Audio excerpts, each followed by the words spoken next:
2025년 한 인도네시아 수교 50주년을 기념했다. 특별 전략적 동반자 관계로 최상의 외교 단계를 맺었다. 하지만 인도네시아는 신뢰를 저버렸다. 한국의 초음속 전투기 KF-21 공동개발 파트너였다. 최근 터키의 5세대 스텔스 전투기 칸 48대를 도입한다고 발표했다. 이는 100억 달러 규모 계약이다. 글로벌 이코노믹스는 이를 만행이라 비판했다. 인도네시아는 KF-21 분담금 1조 원을 체납했다. 터키 대통령 에르도안은 역사상 최대 방산 수출이라고 밝혔다. 기술 이전과 부품 생산도 포함된다. 인도네시아는 생산 과정에 자국 역량을 활용한다. 칸 전투기는 10년에 걸쳐 인도된다. 인도네시아 국방부는 양해각서, MOU, 단계라고 해명했다. 최종 계약은 아직 확정되지 않았다. 2015년부터 인도네시아는 KF-21 개발에 참여했다. 전체 개발비 20%를 분담하기로 했다. 경제적 이유로 분담금을 미뤘다. 1조 6천억 원에서 6천억 원으로 삭감되었다. 기술 이전 규모도 10분의 1로 축소되었다. 인도네시아는 기술 수준에 불만을 표했다. KF-21 외에 칸 전투기 도입을 추진했다. 복수 노선을 택한 셈이다. 2023년 1월 인도네시아 기술자 5명이 적발되었다. KF-21 자료가 담긴 USB를 무단 반출하려 했다. 1년 반 수사 끝에 2025년 6월 검찰은 기소유예를 내렸다. 중대한 기밀이 포함되지 않았다. 기술 유출 수사는 사실상 종결되었다. 신뢰는 이미 손상되었다. 아시안 뉴스 네트워크는 한국이 다른 파트너를 찾을 것이라 보도했다. 인도네시아는 KF-21에서 배제될 가능성이 크다. 한국항공우주산업 KAI은 자동화 공정을 구축했다. 로키드 마틴도 갖추지 못한 기술이다. KF-21은 2020년 9월 최종 조립을 시작했다. 2026년 공군에 인도된다. 인도가 KF-21 양산 1호기를 주목한다. 인도는 세계 최대 인구 국가다. 중국과 인도는 국경 갈등을 이어왔다. 1962년 전쟁 이후 충돌이 잦았다. 중국은 접경 지역에 전투기를 배치했다. 인도는 중국 기업 제재에 나섰다. 인도는 K9 자주포를 도입했다. 최근 KF-21 대량 도입을 검토한다. 인도 국방장관은 200대 이상의 전투기가 필요하다고 밝혔다. 지상과 공중 공격이 가능한 4.5세대 기종이다. KF-21은 인도의 요구 조건에 부합한다. 수주 경쟁에서 유력 후보로 떠올랐다. 인도는 프랑스 라팔 전투기 36대를 보유한다. 하지만 추가 전투기가 필요하다. 인도 공군 참모총장은 국산 무기의 신뢰성을 강조했다. KF-21은 적합한 선택이다. 중국 언론은 인도의 KF-21 도입 가능성을 보도했다. 한국 방문 후 논의가 가속화되었다. 국내 언론보다 중국 매체가 먼저 보도했다. 인도와 한국의 협의는 비밀리에 진행되었다. 인도는 K9 자주포 도입을 확정했다. 중국은 이를 경계한다. 중국은 한국 무기의 성능을 인정했다. 인도는 한국을 신뢰하는 1순위로 꼽는다. 인도 언론은 KF-21이 최적의 선택이라고 보도했다. 군사 전문가도 지지한다. 인도의 전투기 도입 사업은 잠시 중단되었다. 신뢰성과 비용이 핵심이다. 인도는 성능과 유지보수를 보장하는 무기를 원한다. 한국이 유일한 선택지다. K9 자주포는 유지보수와 성능을 입증했다.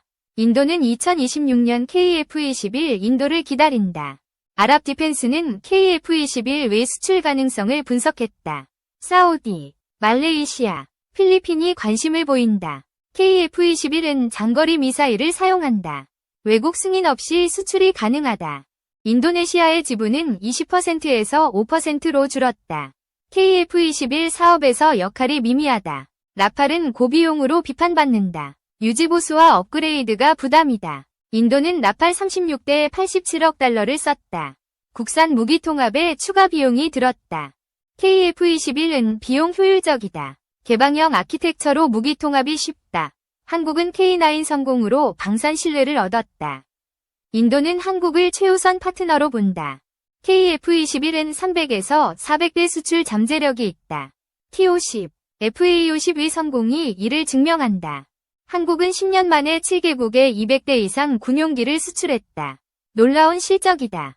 KF-21은 북남아시아, 중남미, 유럽을 타겟한다. 수출 제약은 미국산 엔진에 달렸다. 인도는 미국 동맹국이다. KF-21 수출 가능성이 높다. KF-21은 한국 최초의 차세대 전투기다. 빠르게 양산에 돌입했다. 한국은 후발주자지만 기술 발전이 빠르다. 세계가 놀라는 속도다. 자주국방 의지가 이를 가능케 했다. 국산화율이 빠르게 높아진다. 중국과 일본은 KF-21을 반쪽 스텔스라 조롱한다. 하지만 기술력은 세계 최고다. 미국 군사 전문지도 이를 인정했다. 스텔스 기술은 날로 발전한다. KF-21은 4.5세대지만 6세대 기능이 개발 중이다. 곧 달성될 전망이다. 독자 기술로 시작했다. 황무지에서 일군 항공우주 산업이다. 점6세대 전투기 핵심 기술은 인공지능과 유무인 복합체계다. 극초음속 엔진도 포함된다. 레이저 무기와 스텔스 성능이 필수다. 한국은 이 분야에서 앞선다. 스텔스 도료와 복합 소재를 국산화했다. 벌컴 장치도 독자 개발했다. 인공지능은 세계 선두다. 유무인 복합 체계와 레이저 무기 청사진이 있다. 공군은 한반도 환경에 최적화된 체계를 연구한다. KF-21은 무인기 연동에 적합하다.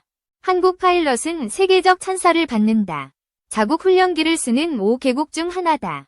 엔진 개발은 파격적이다. 저바이팩 퀼티드 텍스타일 스 엔진과 터빈 블레이드를 개발 중이다. KF-21용 터보팬은 안정성을 우선한다. 2030년까지 독자 엔진을 완성한다. 한국은 미국과 유럽의 터빈 기술을 따라잡는다. 자주국방의 결실이다. 과거 한국은 미국 무기에 의존했다. 이제는 독립된 방산 강국이다. KF-21은 세계 시장을 뒤흔든다. 인도의 도입은 그 시작이다. 인도와 중국의 갈등은 기회다.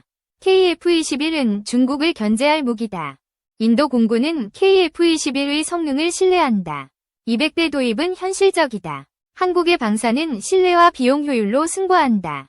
K9 성공이 이를 증명한다. KF-21은 글로벌 방산 시장의 게임 체인저다.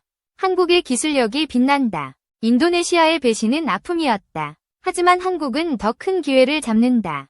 KF-21은 단순한 전투기가 아니다. 자주국방의 상징이다. 한국은 6세대 전투기 개발에 박차를 가한다. 스텔스와 AI가 핵심이다. 세계는 한국의 기술 속도를 주목한다. KF-21은 그 증거다. 인도의 선택은 한국 방산의 미래다. 글로벌 시장이 열리고 있다.